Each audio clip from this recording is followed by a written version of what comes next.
네, 우리 함께 마태복음 5장 10절에 있는 말씀을 찾아서 보겠습니다. 하나님의 말씀 마태복음 5장 10절에 있는 말씀입니다. 아, 찾으셨으면 우리 함께 읽도록 하겠습니다. 마태복음 5장 10절에 있는 말씀입니다. 시작. 의를 위하여 핍박을 받은 자는 복이 있나니 천국이 저희 것임이라. 네, 오늘 저는 여러분과 함께 의를 위하여 핍박을 받은 자라고 하는 제목으로 말씀을 나누도록 하겠습니다. 여러분 여기 마태복음 5장 10절에서 복이 있는 자는 의를 위하여 핍박을 받은 자라고 기록해 주고 있습니다. 근데 여기서 말하고 있는 이 의라고 하는 것이 무엇일까요? 이 의의 의미가 무엇일까요? 제가 지난번에도 예수님께서 말씀하신 이 팔복 중에 네 번째 복인 의에 줄이고 목마른 자에 대하여 제가 여러분께 말씀을 드렸을 때에도 이 의에 대하여 한번 설명한 적이 있었습니다만, 이 의라고 하는 것은 우리 사람들이 행하는 어떤 일반적인 의를 의미하지 않습니다. 사람이 사람으로서 행하는 어떤 선한 행위나 혹은 착한 행위는 이 성경에서 말하는 핍박을 받는 의에 포함되지 않는다고 하는 것입니다. 왜냐하면 세상에서 인간적인 의로움을 행하는 자들을 향하여서는 사실 그 누구도 핍박을 가하지는 않기 때문입니다. 여러분 한번 생각해 보시기 바랍니다. 한 선한 시민이 강도를 잡는 그런 의로운 일을 하였습니다. 그러면 이 선한 시민은 사람들로부터 핍박을 받습니까? 아니면 용감한 시민상 표창장을 받습니까? 예, 강도를 잡은 의로운 시민에게 사람들은 용감하다고 칭찬을 하지 핍박을 가하지는 않는 것입니다. 또 아픈 사람들을 치료하고 도와주며 또 힘든 사람들을 위해 밤낮 없이 봉사하는 이러한 의를 행한 사람들은 어떻습니까? 이러한 사람들이 핍박을 받습니까? 아니면 사람들로부터 존경을 받습니까? 네, 이런 의를 행한 사람들은 사람들로부터 큰 존경을 받게 됩니다. 그러면 세상에 있는 어떤 악한 사람들이든 선한 사람들이든 간에 어떤 사람이 행하는 의로운 일을 보게 되면 그 사람을 칭찬하게 됩니다. 아무리 악한 사람이라 할지라도 선한 사람이 행한 그 착한 행실을 보게 되면 감동을 받게 되고 또 칭찬을 하게 되는 것입니다. 그래서 배고픈 사람에게 먹을 것을 주었다고 해서 다른 사람들로부터 뺨을 맞고 또 핍박을 당할 일은 결코 없는 것입니다. 그러면 여러분 마태복음 5장 10절에서 의를 위하여 핍박을 받은 자라고 할 때에 이 의는 우리 사람이 이 땅에서 행하는 어떤 선하고 착한 일들을 의미하지 않습니다. 봉사하는 삶, 자비를 베푸는 삶, 또 구제하는 삶, 이러한 의로운 행위들은 핍박을 받을 만한 이유가 되지 않는 것입니다. 만약 이러한 사람 스스로의 의가 핍박을 받을 만한 일이었다고 한다면 아마도 성경에 나오는 도르가라고 하는 여인은 아마 날마다 핍박을 받으며 살아갔어야 했을 것입니다. 그러나 여러분 날마다 구제와 봉사를 심히 많이 했던 도르가는 사람들로부터 칭송을 받았지 핍박을 받지는 아니하였습니다. 이처럼 사람의 일반적인 의로운 행위는 핍박을 받을 만한 의가 아니라고 하는 것입니다. 그렇다면 여러분 마태복음 5장 10절에서 말하고 있는 이 핍박을 받게 하는 이 의란 어떠한 의를 의미해 주고 있을까요? 여러분 성경은 이 의가 무엇인지에 대하여 로마서 7장 12절에서 이렇게 기록해 주고 있습니다. 율법은 거룩하고 계명도 거룩하고 의로우며 선하도다. 여러분 성경에서 말하고 있는 이 의란 율법을 의미해 주고 있습니다.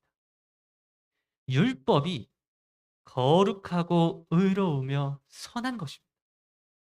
율법, 곧 하나님의 말씀, 그리고 조금 더 나아간다면 율법의 완성이시자 말씀이신 예수 그리스도가 성경이 말하는 핍박을 받게 하는 의인 것입니다. 여러분, 우리가 이 예수님께서 이 땅에 오셨을 때에 예수님이 핍박을 받게 되었던 이유들을 살펴보게 된다면 이 의가 무엇인지를 더욱더 명확하게 확인할 수 있습니다. 여러분, 예수님이 이 땅에 오셔서 핍박을 받고 또 박해를 받았던 그 이유가 무엇이었습니까? 여러분, 예수님은 이 땅에서 선을 행하였기 때문에 핍박을 당한 것이 아니었습니다. 예수님이 병자들을 치료하는 기적을 베풀고 또 마음이 상한 자들을 위로해주는 그러한 선하고 의로운 일들을 행하였기 때문에 핍박을 당한 것이 아니었다고 하는 것입니다. 예를 들어서 예수님이 안식일에 앉은뱅이를 고쳐주셨습니다. 그런데 여러분, 예수님이 안식일에 앉은뱅이를 고쳐주셨을 때에 예수님이 박해를 받게 되었던 것은 그 앉은뱅이를 치료한 것 때문이 아니었습니다. 앉은뱅이를 고치신 것 그 자체는 사람들에게 칭찬을 받고 칭송을 받을 만한 일이었습니다. 그런데 무엇 때문에 예수님이 박해를 당하시게 되었는가 하면 바로 이 안식일이라고 하는 하나님의 율법, 하나님의 말씀 때문에 박해를 당하시게 되었습니다. 그래서 요한복음 5장 15절은 이렇게 기록해 주고 있습니다. 그러므로 안식일에 이러한 일을 행하신다 하여 유대인들이 예수를 박해하게 된지라. 여러분, 어떻습니까? 예수님이 박해를 받은 것이 앉은뱅이를 치료한 것 때문이었습니까? 봉사하고 구제하였기 때문이었습니까? 아닙니다. 예수님이 박해를 받으시고 또 핍박을 받게 되었던 이유는 바로 이 율법 때문이었습니다. 하나님의 율법의 의가 예수님으로 하여금 핍박을 받고 박해를 당하도록 하였던 것입니다. 이처럼 예수님이 이 땅에 오셔서 사람들에게 박해를 당하고 또 모욕과 수치를 당하였을 뿐만 아니라 십자가에서 모든 고통을 당하시고 죽으셨던 이유는 바로 이 율법 때문이었습니다. 하나님의 율법에 순종하신 예수 그리스도를 유대인들이 박해하고 핍박을 가하였던 것입니다. 그런데 여러분, 이 예수님처럼 유대인들도 하나님의 율법을 알고 지키는 자들이었습니까? 네, 유대인들은 이 율법을 지키는 일에 정말 목숨을 걸었던 자들이었습니다. 율법 잘 지키는 일에 둘째가라면 서러워할 정도로 이 유대인들, 특별히 유대인의 지도자들은 이 율법이라고 하는 것을 아주 잘 알고 있었고 또 그 율법의 세부 조항들까지도 완전하게 지키는 자들이었습니다. 그런데 여러분, 왜 이렇게 율법을 잘 지키는 자들이 율법에 순종하신 예수님을 박해하고 십자가에 매달아 죽이게 되는 일들을 하게 되었을까요? 왜 율법을 잘 지킨다는 자들이 율법의 완성이 되신 예수님을 핍박하였을까요? 이상하지 않습니까? 의를 잘 알고 있다는 자들이 왜 의로우신 예수님을 박해하였을까요? 여러분, 성경 요한복음 8장 17절을 보게 되면 당시에 이스라엘 백성들이 지켰던 그 율법이 어떤 율법이었는지에 대하여 예수님께서는 이렇게 표현해 주셨습니다. 너희 율법에도 두 사람의 증언이 참되다 기록되었으니. 여러분, 지금 이 말씀은 예수님이 율법을 지키는 바리새인들을 향하여 했던 말씀이었는데 지금 예수님께서는 바리새인들에게 뭐라고 말씀하고 계십니까? 지금 예수님은 너희 율법에도 라고 말씀하고 계신다는 것입니다. 여러분, 율법은 누구의 율법입니까? 율법이 누구의 율법입니까? 여러분, 율법은 하나님의 율법이자 여호와의 율법입니다. 그래서 역대상 22장 12절은 이렇게 기록해 주고 있습니다. 여호와께서 내게 지혜와 총명을 주사 내게 이스라엘을 다스리게 하시고 내 하나님 여호와의 율법을 지키게 하시기를 더욱 원하노라. 여러분 지금 성경은 율법이 내 하나님 여호와의 율법이라고 기록해 주고 있습니다. 또 느헤미야 8장 8절도 이렇게 기록해 주고 있습니다. 하나님의 율법책을 낭독하고 그 뜻을 해석하여 백성에게 낭독하는 것을 다 깨닫게 하니. 지금 느헤미야 8장 8절도 이 율법책이 누구의 율법책이라고 기록해 주고 있는가 하면 하나님의 율법책이라고 기록해 주고 있는 것입니다. 그런데 여러분 지금 예수님께서는 하나님의 율법을 지킨다고 자칭했던 이 바리새인들을 향하여 뭐라고 말씀하셨는가 하면 너희는 여호와의 율법이 아니라 하나님의 율법이 아니라 너희 율법에는 이라고 말씀하고 계신 것입니다. 여러분 요한복음에 기록된 이와 비슷한 표현을 한 가지만 더 보겠습니다. 요한복음 2장 13절은 이렇게 기록해 주고 있습니다. 유대인의 유월절이 가까운지라 예수께서 예루살렘으로 올라가셨더니.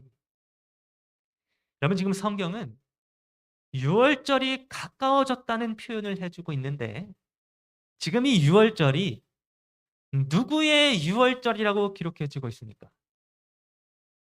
네, 유대인의 유월절이라고 기록해주고 있습니다. 그런데 언제부터 유월절이 유대인의 유월절이 되었습니까? 사실 유월절은 유대인의 유월절이 아니라 여호와의 유월절이었습니다. 그래서 출애굽기 12장 11절은 이렇게 기록해 주고 있습니다. 너희는 그것을 이렇게 먹을지니 허리에 띠를 띠고 발에 신을 신고 손에 지팡이를 잡고 급히 먹으라. 이것이 여호와의 유월절이니라. 여러분 성경은 아주 분명하게도 유월절은 유대인의 유월절이 아니라 여호와의 유월절이라고 기록해 주고 있습니다. 성경은 언제나 유월절은 여호와의 유월절이라고 기록해 주고 있었다는 것입니다.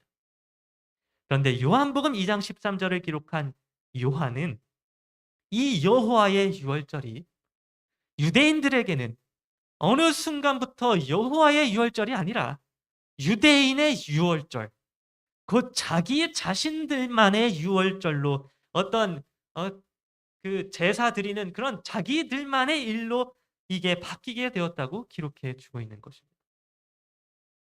여러분 유대인들은 더 이상 여호와의 율법을 지키는 자들이 아니었습니다. 유대인들은 더 이상 여호와의 유월절을 기념하는 자들도 아니었습니다. 유대인들은 율법을 지키고 순종하긴 하였으나 여호와 하나님의 율법을 지킨 것이 아니라 그들 자신의 율법을 지키고 순종하였습니다.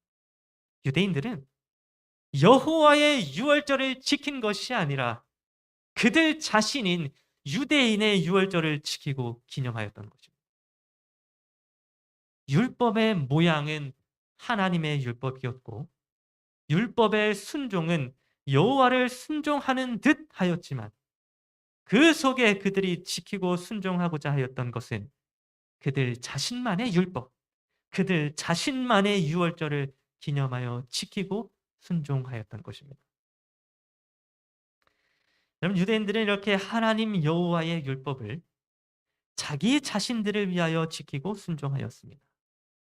율법을 지키고 순종하는 그 모든 목적과 동기가 하나님의 영광을 위해서가 아니라 자기 자신의 영광을 위하여 지키고 순종하였다는 것입니다.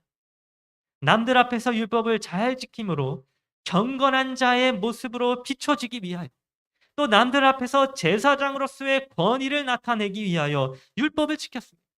남에게 인정받기 위하여 남에게 자신의 권리를 보장받기 위하여 오로지 그들 자신을 위하여 그들은 하나님과 관계없는 그들 자신의 율법을 지키고 순종하였던 것입니다.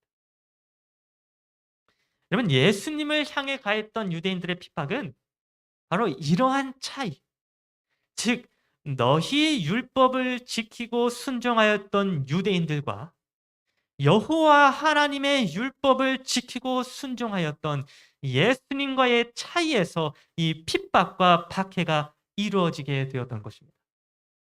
같은 율법을 지켰고 같은 율법에 순종한 것처럼 보여졌지만 사실은 전혀 다른 율법을 서로가 지키고 있는 것이었으며 바로 이러한 차이 때문에 유대인들은 여호와의 율법을 지키는 예수님에게 핍박을 가하고 박해를 하게 되었던 것입니다. 그럼 바로 여기에서 우리가 잘 생각해 봐야 할 점이 있습니다.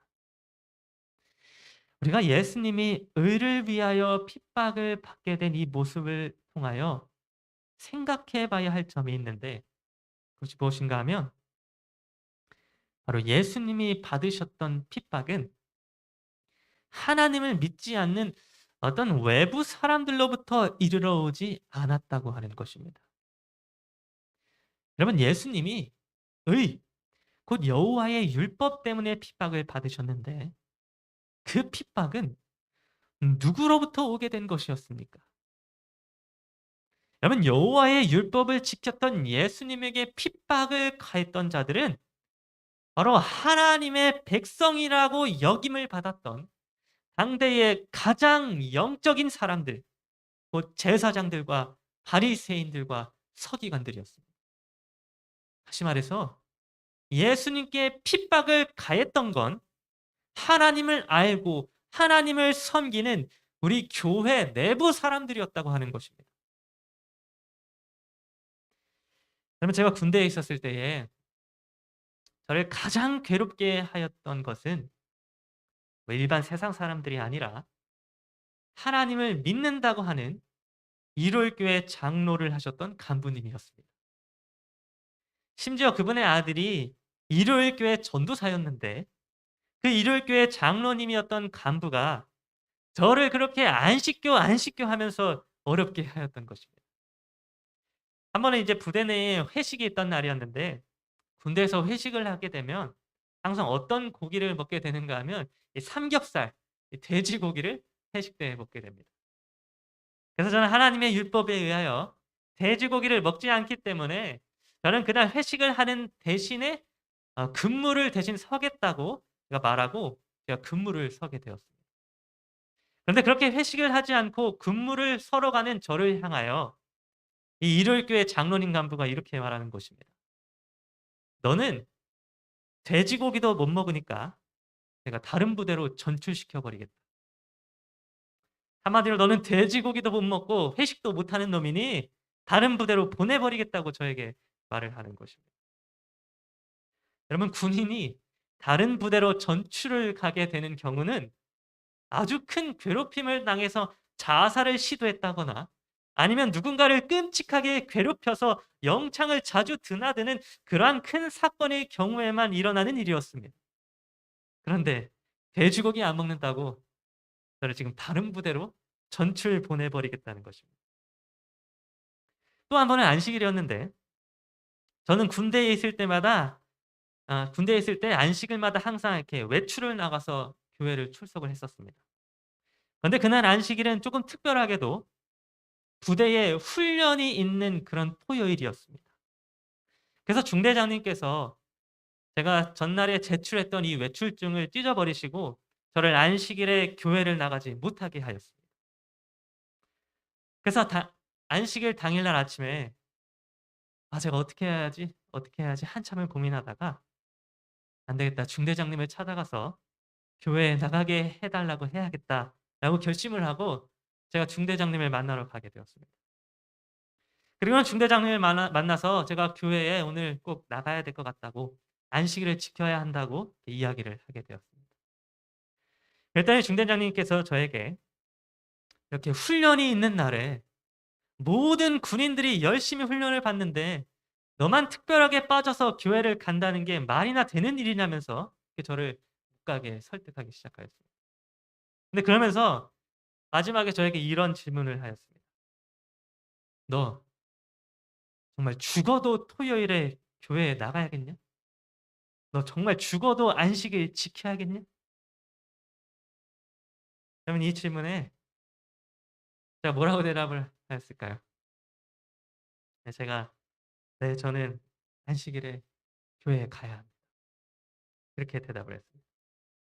그러면 사실은 제 마음 깊은 곳에는 만약 중대장님이 저에게 그런 질문을 하지 않고 그냥 "너 교회 가지 마."라고 이렇게 강압적으로 명령했다면 저는 "네 알겠습니다." 라고 하고 교회에 가지 않을 마음이 있었습니다.